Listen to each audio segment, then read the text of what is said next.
The best thing for our marriage, because we probably wouldn't have a marriage without it. I don't think that's a real common bond for us. You know, it's my life first, it's John's life first, and we're married, and we practice husband and wife. But this little ritual, all of a sudden you're independent now. When we head out to the Zendo here in the morning, we've developed that to help us also pull us out of this mundane life and suddenly go, this is what you're doing, guys. It's a practice of living. So we wear robes, which looks weird, and I've thought about that. Some people might look at that, what's she trying to prove? But it's only for me to help me get out of the morning house goat, give me a cup of coffee, the kids are driving me nuts, to good morning to the world, and I'm alive again.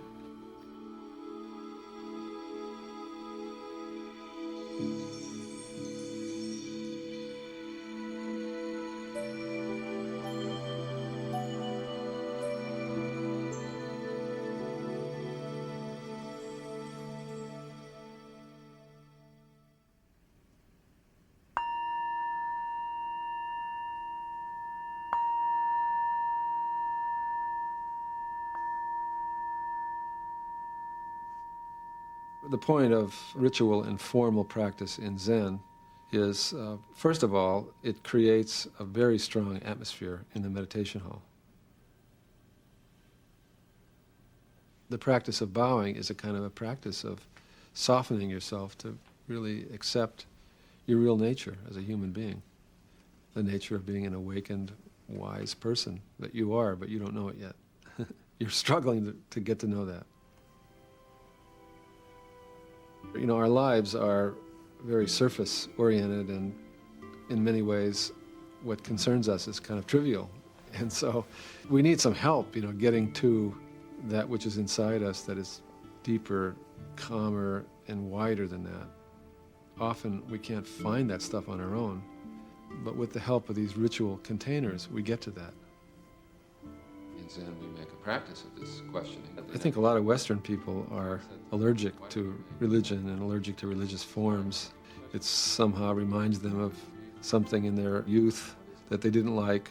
So people don't like discipline and regimentation. The meditation hall in Zen is very strong, very quiet, very focused, very concentrated. And also, little by little, it dawns on you, very beautiful. The rituals themselves are quite transformative.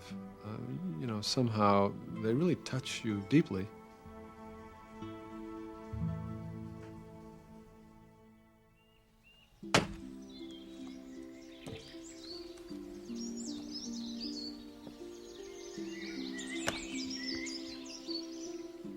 Samu comes from two words in Japanese, sa for work, and mu meaning to devote one's attention to something.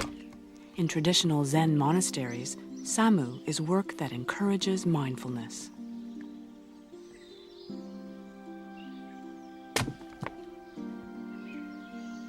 Typical Zen work is that kind of work, and it's really good because you focus your mind. It's simple, repetitive work, and you just stay with what you're doing, and it's a kind of a way of meditating in motion.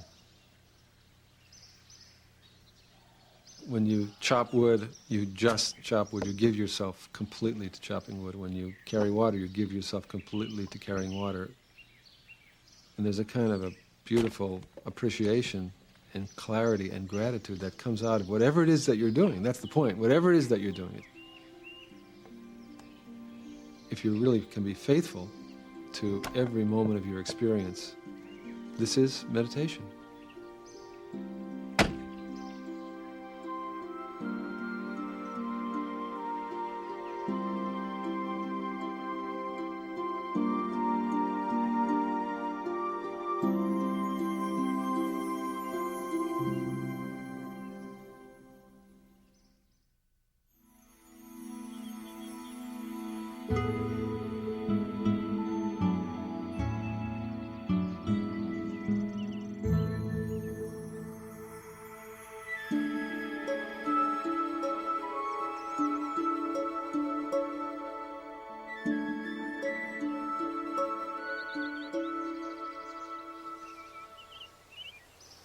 Zen practice, if you're going to do Soto or you're going to do Rinzai, if you find an excellent Rinzai teacher, or if you find an excellent Soto teacher, you're not going to be doing anything differently.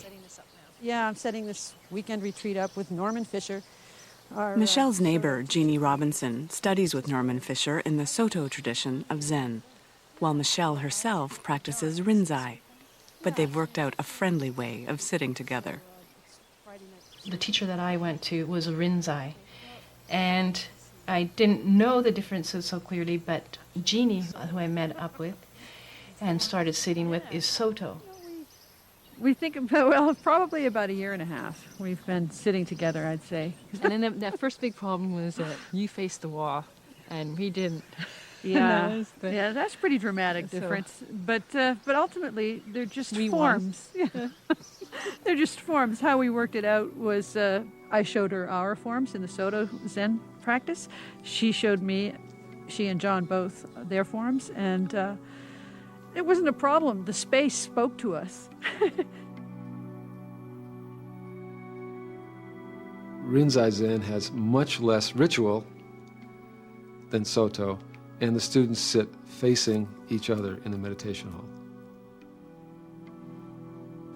In Soto Zen, there is more ritual, chanting, and so forth, although still, sitting is the main thing. It's hard to, in the abstract, think about which school of Zen is best for me or which kind of practice is best for me. I think that go and see and trust your gut. Trust what feels right. Well, of course, being a Soto Zen priest myself, I say Soto Zen is much better. Don't you think that we should all feel that what we're doing is the best? You realize that what you're doing is the best, and also each person, what they're doing is the best. You see what I mean? I don't have to compare. In order for me to be committed to my life, I don't have to make my life better than yours. In fact, it's quite the opposite. If I need to compare my life to yours and make sure that mine is better than yours, then I'm not really committed to my life. I'm committed to some sort of a shaky notion of my life.